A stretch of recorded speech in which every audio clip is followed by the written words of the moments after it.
Bismillahirrahmanirrahim. Assalamualaikum warahmatullahi wabarakatuh. Baiklah, kali ini saya akan memperkenalkan alat-alat di dalam laboratorium kimia. Apa sih tujuan dari praktikum ini? Yaitu mahasiswa mampu mengenal alat-alat laboratorium beserta fungsinya, dan juga mampu menggunakan alat-alat tersebut dengan baik. Yang pertama saya memperkenalkan yaitu Erlenmeyer, di mana Erlenmeyer ini digunakan untuk menampung atau mencampurkan suatu zat atau larutan kimia. Yang kedua yaitu tabung reaksi, di mana tabung reaksi ini digunakan untuk mereaksikan suatu zat dengan cara dibakar. Yang ketiga yaitu gelas beker, di mana gelas beker ini untuk menyimpan dan membuat larutan.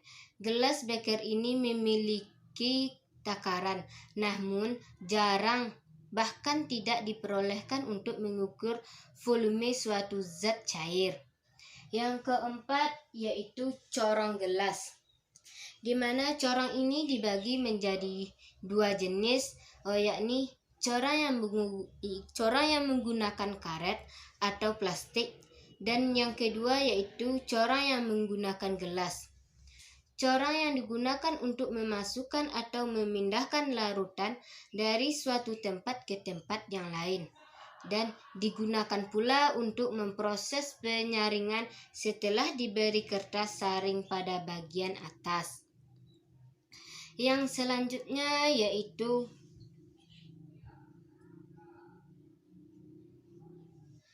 corong pisah.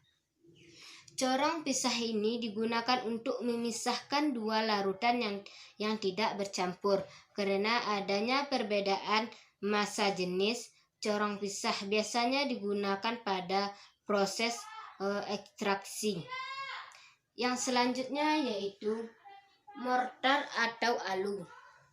Mortar ini digunakan untuk membuat atau mengencerkan larutan dengan ketelitian yang tinggi.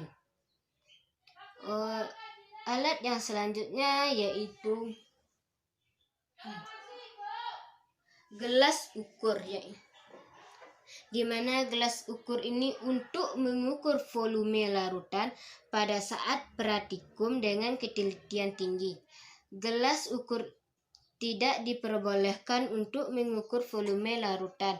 Pengukuran dengan ketelitian tinggi dilakukan menggunakan pipet volume. Alat selanjutnya yaitu buret.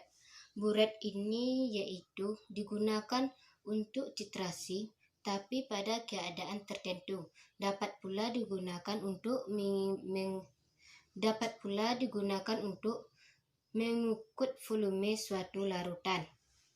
Yang selanjutnya yaitu rak tabung reaksi.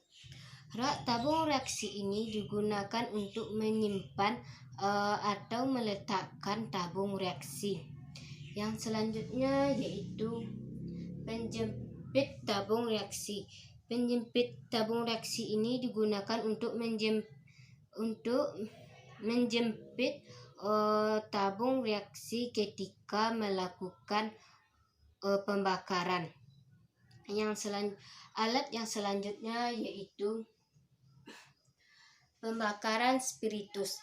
Pembakaran spiritus ini dengan alat-alat pembakaran sebagai alat pembakar. Cara mematikan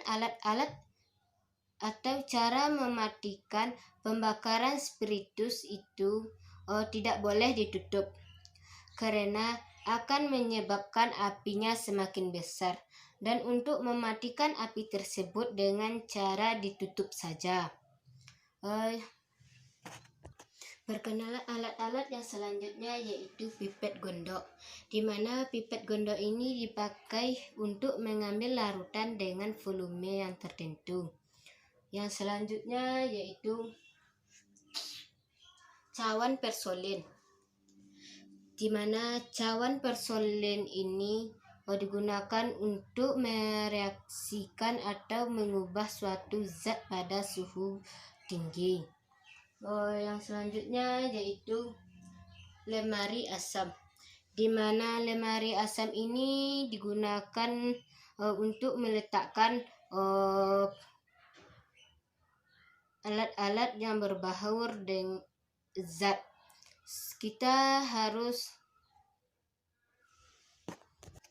Yang selanjutnya yaitu kertas saring. Kertas saring ini berguna untuk menyaring volume atau zat. Yang selanjutnya yaitu bola hisap atau propipet. Digunakan untuk mengambil larutan pekat dengan jumlah volume tertentu. Propipet ini digunakan bersama pipet untuk memompa larutan agar masuk dan keluar pipet volume. Yaitu arloji kaca. Arloji kaca ini digunakan untuk menutup gelas kimia, tempat penimbangan bahan. Yang selanjutnya yaitu batang pengaduk. Batang pengaduk ini digunakan untuk mengaduk larutan sebelum direaksikan. Alat selanjutnya yaitu labu ukur. Labu ukur ini digunakan untuk mengencerkan zat tertentu hingga batas leher labu ukur. Alat yang selanjutnya yaitu gelas ukur, di mana gelas ukur ini sering digunakan untuk mengukur volume larutan. Gelas ukur ini ada ukurannya masing-masing. Mungkin hanya itu yang dapat saya sampaikan pada kesempatan kali ini. Semoga bermanfaat buat kita semua. Amin amin ya robbal alamin. Baiklah, saya sudahi dengan billahi taufiq wal hidayah. Assalamualaikum warahmatullahi wabarakatuh.